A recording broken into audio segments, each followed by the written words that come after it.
देश आज तक नहीं जान पाया कि पुलवामा में 200 किलो विस्फोटक कहां से आया था। No one killed Jessica, Jessica Lal के हत्यारों को कोई सजा नहीं हो रही। जेसिका लाल को किसी ने नहीं मारा, फिल्म बनी उस पर, नो वन किल्ड जेसिका। खड़े हैं जस्टिस लोया की हत्या या संदिग्ध मृत्यु, मृत्यु तो संदिग्ध नहीं होती, असंदिग्ध होती है, संदिग्ध परिस्थितियों में मृत्यु, उसका आज तक खुलासा नहीं हो पाया। बोलता हिंदुस्तान पे तमाम दर्शकों का स्वागत है। इस वक्त देश में पैसा मिल रहा है और पैसा मिल रहा है, करोड़ों में मिल रहा है और ऐसे जगह से मिल रहा है जहां आग लगती है।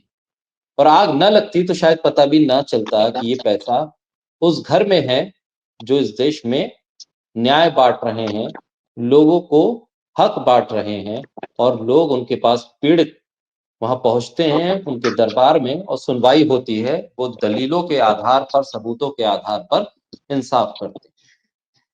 पैसा मिलना कोई बुरी बात नहीं, लेकिन हद से ज्यादा पैसा मिलना और उस पैसे का स्रोत पता न चल पाना कि आखिर वो पैसा आपके पास कहां से आया, आपकी चादर से ज्यादा वो पैसा आपके घर में कर क्या रहा था, ये तमाम चीजें जब खड़ी होती हैं तो सवाल गंभीर हो जाते हैं। लेकिन सवाल पूछेगा कौन? सवाल पूछने वाले मौन हैं और जो सत्ता में है वो इस तरफ देख नहीं रहे। इसलिए शक गहराता है कि ये पैसा क्या उन्हीं का था जिनके घर में मिला, या उनका भी था जो इन तमाम खबरों के बाद खामोश है। हमारे साथ वरिष्ठ पत्रकार डॉक्टर राकेश पाठक है, इनके साथ हम चर्चा करेंगे। राकेश जी, स्वागत है आपका। राकेश जी, जज साहब के घर पैसा मिला, करोड़ों में मिला। जज साहब के यहाँ पैसा कैसे आया है ये तो एक सवाल है, लेकिन उनके घर पैसा मिलने के बाद इतनी खामोशी, इतना सन्नाटा, मीडिया से लेकर सत्ता के गलियारों तक में ना कोई एजेंसी हरकत में आई, ना सीबीआई, ना ईडी, ना इनकम टैक्स, किसी ने रुख किया। अगर आग न लगती तो शायद पता भी नहीं चलता। बिल्कुल। देखिए शाकिर, ये घटना अपने आप में एक रहस्यमय पहेली बन गई है। पहले क्रोनोलॉजी समझ लेते हैं एक बार फिर से। वैसे हमारे दर्शक सब जानते हैं, पिछले 24 घंटे में देश के सामने सब कुछ आ चुका है, सिवाय इसके कि वो पैसा था या नहीं था, और अगर था तो किसका था। 14 मार्च को होली थी। रात को जस्टिस यशवंत वर्मा के सरकारी निवास में आग लगने की सूचना फायर स्टेशन को पहुंचती है। फायर फाइटर वहां जाते हैं, आग बुझाते हैं। इसी दरमियान एक कमरे में बड़ी मात्रा इन्वर्टेड कॉमा में बड़ी मात्रा में नोटों का जखीरा उन्हें दिखाई देता है। वरिष्ठ अधिकारियों को सूचना दी जाती है। सूचना अंततः, चूंकि दिल्ली हाई कोर्ट के जज हैं वे, अब तो तबादला शुदा हैं, सूचना सुप्रीम कोर्ट तक जाती है, चीफ जस्टिस तक को बताई जाती है। इसके बाद 14 तारीख से लेकर 20 तारीख तक सन्नाटा रहता है। न पुलिस ने कुछ बताया, न फायर ब्रिगेड ने कुछ बताया, न हाई कोर्ट दिल्ली ने, न सुप्रीम कोर्ट ने। फिर 21 मार्च को टाइम्स ऑफ इंडिया में खबर छपती है कि हाई कोर्ट जज यशवंत वर्मा के घर पर आग लगी थी, भारी मात्रा में नोट मिले। इसकी जानकारी जब सुप्रीम कोर्ट को मिली तो चीफ जस्टिस ने 20 मार्च को कोलेजियम की आपात बैठक बुलाई। उसमें यह विषय चर्चा में आया। कुछ जजों ने कहा उन पर कार्रवाई होनी चाहिए, उनसे इस्तीफा मांगा जाना चाहिए। लेकिन चीफ जस्टिस ऑफ इंडिया ने बजाय इस्तीफा मांगने या और कोई बड़ी कार्रवाई करने के, उनका तबादला इलाहाबाद करने की संस्तुति दी, सिफारिश की। यद्यपि कॉलेजियम का यह फैसला अभी भी वेबसाइट पर मौजूद नहीं है, लेकिन बाद में जो प्रेस नोट जारी हुआ है उसमें बात आ गई। आपने बिल्कुल ठीक कहा अपने इंट्रो में कि पैसा मिलना कोई बड़ी बात नहीं या गलत बात भी नहीं, सही बात है। हमारे देश में आयकर कानून है। आयकर कानून में साफ साफ लिखा हुआ है कि इतनी सीमा तक नकदी आपके घर पर हो सकती है।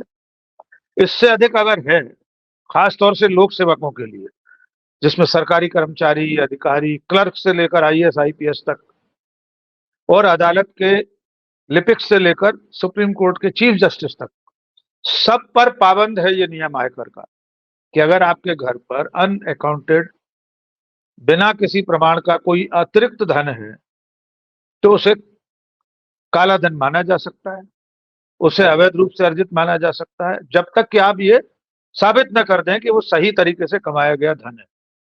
हो सकता है जज साहब ने कोई जमीन बेची हो, उनकी गांव में कोई जमीन हो, उसका पैसा आया हो वो रखा हो, कोई जानकारी अब तक सामने नहीं आई है। अब जब विवाद हुआ तो क्रोनोलॉजी में जो अब स्थिति बनी कि 21 मार्च को पूरे दिन सारी वेबसाइटों पर, न्यूज पोर्टल्स पर, न्यूज चैनल्स में, अखबारों में खबर छप गई। बड़े बड़े तुर्रम खां पत्रकारों ने शो बना दिए। उसके 12 घंटे बाद सुप्रीम कोर्ट चेतता है।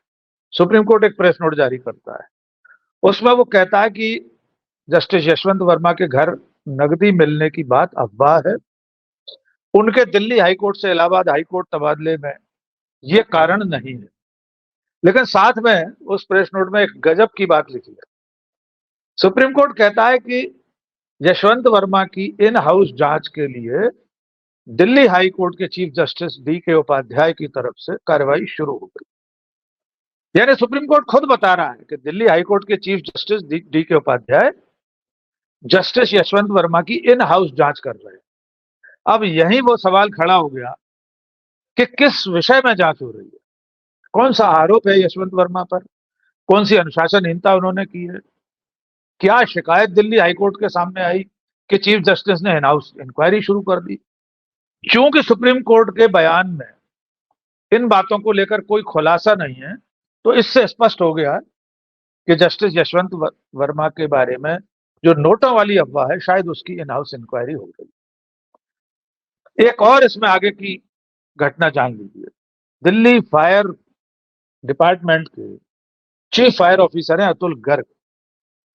कल देर शाम होते होते उनके नाम से एक बयान जारी कर दिया पीटीआई ने, एक न्यूज एजेंसी ने, कि अतुल गर्ग ने कहा है कि जस्टिस यशवंत वर्मा के घर पर किसी तरह की कोई नकदी, कोई कैश बरामद नहीं हुआ। स्वाभाविक है, एक बार फिर सवाल खड़ा हो गया कि 12 घंटे तक फायर ब्रिगेड का डिपार्टमेंट सोता रहा, चीफ फायर ऑफिसर ने कोई खंडन नहीं किया। सुप्रीम कोर्ट का बयान आया और साथ में अतुल गर्ग का बयान आ गया। लेकिन सबसे बड़ी उलटबाजी अभी बाकी है मेरे दोस्त। उसके बाद ये हुआ है कि पीटीआई के द्वारा जारी खबर पूरे देश में चल गई, चैनलों पर, वेबसाइट और न्यूज पोर्टल्स में, कि अतुल गर्ग ने कहा है यशवंत वर्मा के यहाँ कैश नहीं मिला। लेकिन अब जो उनका बयान आया है, एनडीटीवी से लेकर देश की हर वेबसाइट पर अब मौजूद है, वे कह रहे हैं कि मेरे नाम से जो खबर चल रही है वो मैंने नहीं दी है, मैंने ऐसा कोई बयान नहीं दिया है। अब आप कल्पना कर लीजिए इसका आशय क्या हुआ। इसका अर्थ ये हुआ कि ये जो कवर अप की कोशिश थी, एनाटॉमी ऑफ कवर अप, ये जो छुपाने की कवायद थी, उसमें चीफ फायर ऑफिसर के नाम से पहले एक फर्जी खबर जारी कर दी गई कि नकदी नहीं मिली। बाद में वो अधिकारी कह रहा है मैंने तो ऐसा कोई बयान ही नहीं दिया, मेरे नाम से क्यों खबर चल रही भाई। इसका अर्थ ये है कि नकदी मिली है। ये सब कुहासा इसलिए गहराया है कि जिम्मेदार अधिकारियों ने, न तो दिल्ली पुलिस ने कोई बयान दिया, न सुप्रीम कोर्ट ने कल 12 घंटे तक कोई बात कही, न जस्टिस यशवंत वर्मा सामने आए, उन्होंने भी नहीं कहा कि मेरे घर पे नकदी नहीं मिली।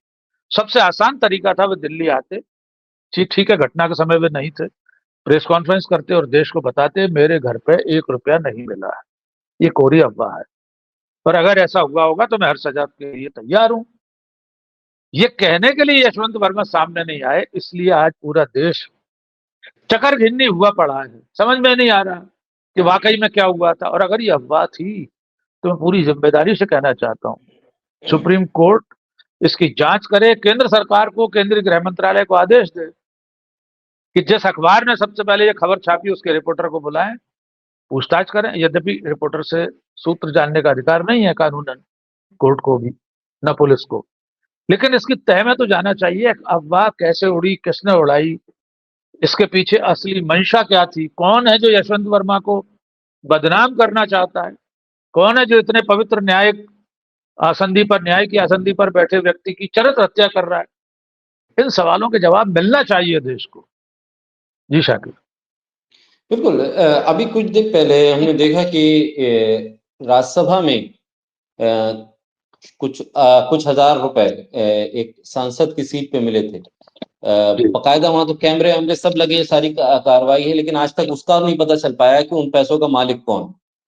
तो क्या हम उम्मीद कर सकते हैं जब संसद में तमाम सुरक्षा व्यवस्था के बीच, तमाम कैमरों के बीच में कोई पैसा रख जाए किसी की भी सीट पे और सभापति वहां पर कह दें कि फलां व्यक्ति की सीट पे मिला है, बिना जाने पहचाने उसका नाम ले दें और कोई इंक्वायरी भी ना हो और वो व्यक्ति ना पकड़ा जाए, तो हम कैसे उम्मीद करें कि ये पता चल पाएगा कि ये कुछ, कोई कह रहा है 15 करोड़ है, कोई कुछ और रकम बता रहा है, कि ये पैसा किसका है, कैसे पता चलेगा?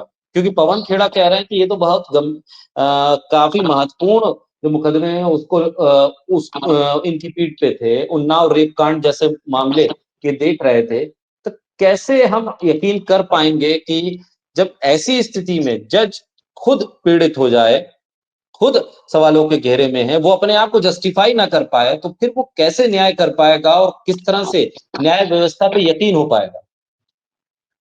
देखिए, यशवंत वर्मा के बारे में तो मैं सीधी कोई टिप्पणी नहीं करूंगा, लेकिन इस दौर में जिस तरह के लोग न्यायपालिका में बैठे हैं, इलाहाबाद हाईकोर्ट के 2 जज इससे पहले चर्चा में रह चुके हैं, एक जस्टिस शेखर यादव और एक दूसरे अभी राम मनोहर शरण मिश्रा, जाने क्या नाम है उनका, जिन्होंने पहले, शेखर यादव ने मुसलमानों को लेकर टिप्पणी की और अब ये मिश्रा जी ने कह दिया कि किसी भी युवती के, लड़की के साथ क्या क्या करना अपराध की श्रेणी में नहीं आता।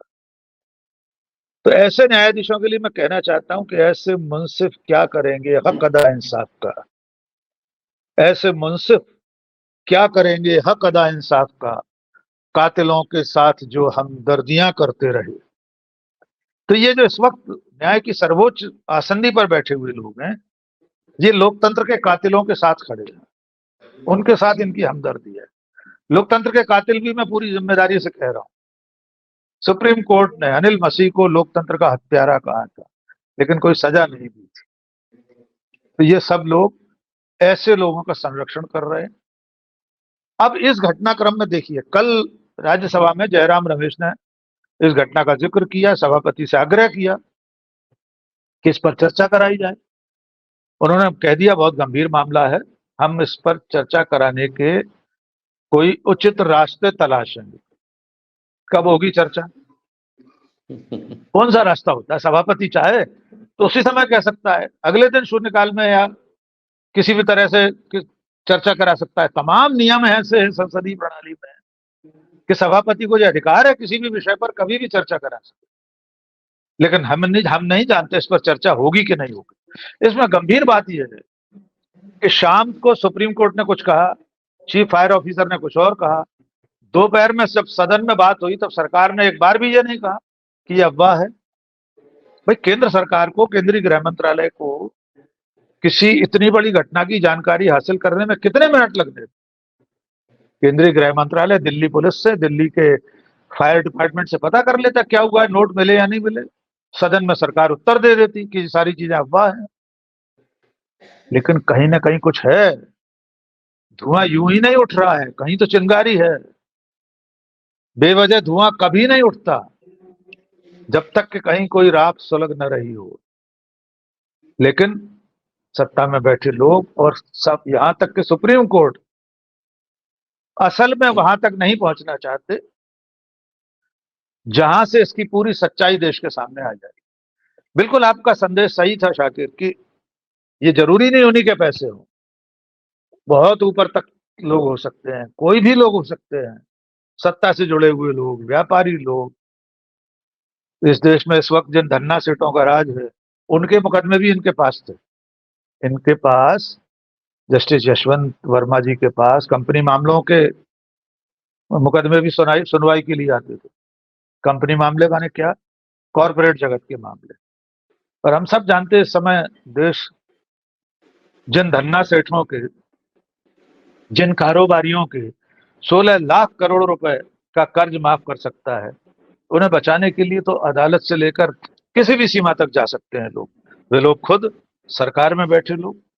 इसलिए इसमें एक ही उपाय है कि सरकार अपने स्तर पर और सुप्रीम कोर्ट अपने स्तर पर, किसी कानून में यह नहीं लिखा है कि किसी जज के अवैध कोई धन मिले तो एफआईआर नहीं हो सकती। वो इलाहाबाद हाईकोर्ट बार एसोसिएशन के अध्यक्ष ने, अनिल तिवारी ने जो कहा है कि एक छोटे से कर्मचारी के यहाँ 15,000 रुपए मिल जाए तो वो एफआईआर होती, गिरफ्तार करके जेल भेजा जाता है। तो हाईकोर्ट जज के खिलाफ मुकदमा क्यों नहीं हो सकता? क्यों नहीं एफआईआर होकर इसकी जांच पड़ताल हो सकती?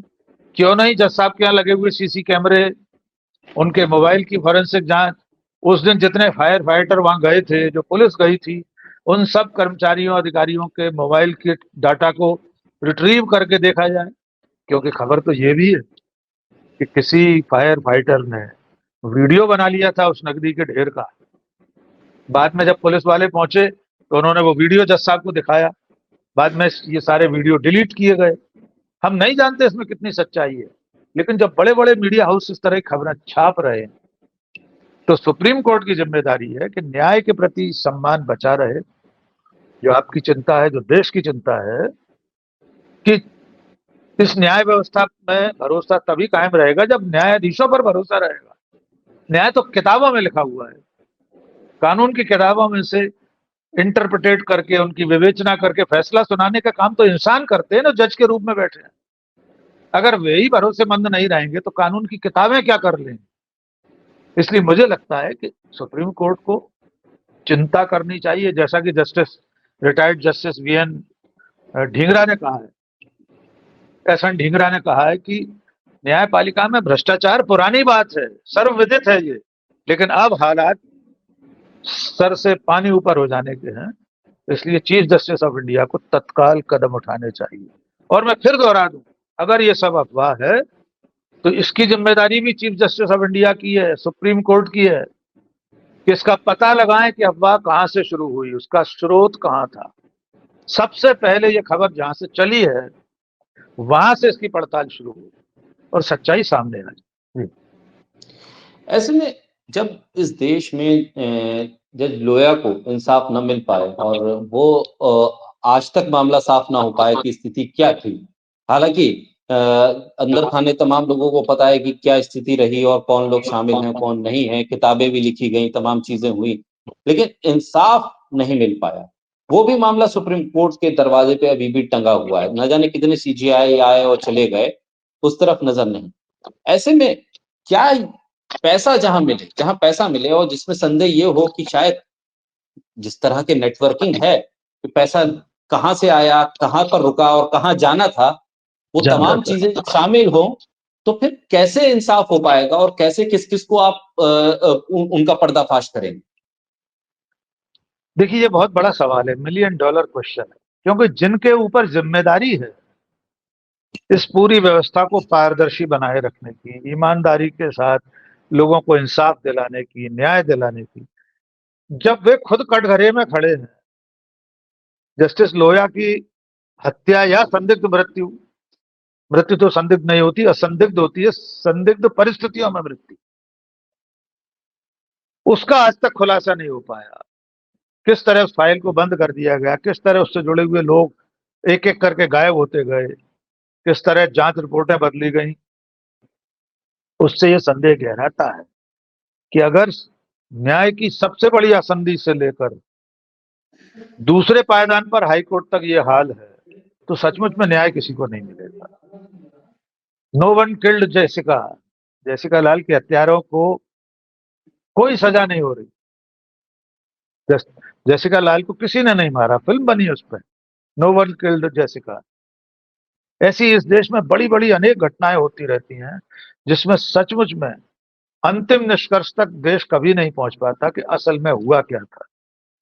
देश आज तक नहीं जान पाया कि पुलवामा में 200 किलो विस्फोटक कहां से आया था, वो गुजरात के नंबर की कार वहां तक कैसे पहुंची थी, कैसे हमलावरों को पता था कि यही एक ऐसी गाड़ी है जो बुलेट प्रूफ नहीं है, कैसे लोगों को पता था कि हवाई जहाज की बजाय बाई रोड कार पूरा काफिला जा रहा है। बहुत सारे ऐसे सवाल हैं। आपने बिल्कुल सही जिक्र किया संसद का। अभिषेक मनु सिंघवी की कुर्सी पर नोटों की गड्डियां मिली थी, चप्पे चप्पे पर कैमरे लगे हुए हैं संसद में। क्यों नहीं आज तक सभापति ने वीडियो जारी किया कि अभिषेक मनु सिंघवी के ही नोट थे, या किसी XYZ ने आकर वहां रख दिए। राहुल गांधी ने धक्का दिया था उस षडंगी जी को, सांसद को, मरते मरते बचे। आज तक उसका कोई सीसीटीवी फुटेज जारी नहीं किया। संसद परिसर की घटना है, आप सरकार में ऐसे ही, अब मुझे लगता है इस घटना में अभी इंसाफ ना इंसाफ तो भूल जाइए, इसकी सच्चाई भी देश के सामने कभी नहीं आई।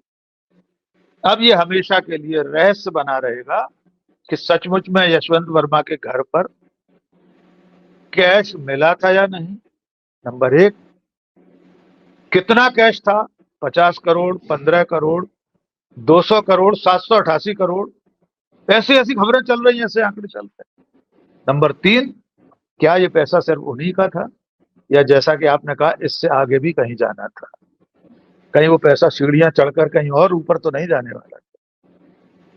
इस तरह के सवाल हैं जिनके जवाब मिलना चाहिए, पर मुझे नहीं लगता कि हमें इस देश को कभी इसके जवाब मिल पाएंगे। बहुत शुक्रिया राकेश, बोलते हिंदुस्तान को समय देने के लिए, हमारे साथ चर्चा करने के लिए बहुत शुक्रिया।